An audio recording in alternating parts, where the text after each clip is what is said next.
अनंत चतुर्दशीला ठाणे महानगरपालिका क्षेत्रातील विसर्जन स्थळावरती एकूण 8,523 गणेश मूर्तींचं महानगरपालिकेच्या सुव्यवस्थित नियोजनामध्ये विसर्जन संपन्न झाले। त्यात सार्वजनिक मंडळाच्या 321 गणेश मूर्तीही होत्या। पर्यावरणाभिमुख गणेशोत्सवाची परंपरा यशस्वीपणे राबवणाऱ्या ठाणे महानगरपालिकेच्या वतीने निर्माण करण्यात आलेल्या कृत्रिम तलावामध्ये 3,994 तर विशेष टाकी व्यवस्थेत 621 गणेश मूर्तींचं भाविकांनी विसर्जन केलंय। मुख्यमंत्री एकनाथ शिंदे यांनी शहरात वासुंदा तलाव, कोपरी येथील विसर्जन घाट आणि पारसी विसर्जन घाट येथे भेट देऊन तिथे पुरवण्यात आलेल्या सर्व सोयीसुविधांचा आढावा घेतला। गणेश भक्तांशी या दरम्यान संवाद देखील साधला।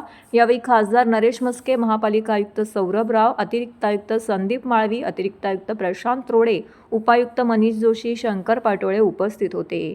दरम्यान महापालिकेने तयार केलेल्या विसर्जन व्यवस्थेला ठाणेकर नागरिकांनी दिलेल्या उदंड प्रतिसादाबद्दल महापालिका आयुक्त सौरभ राव यांनी सर्व गणेश भक्तांचे आभार मानले आहेत।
सॉरी भाई, मिस्टेक।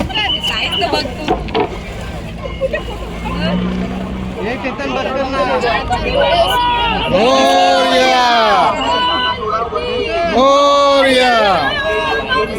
लवकर या। हे बस कचरा येईल। गावाला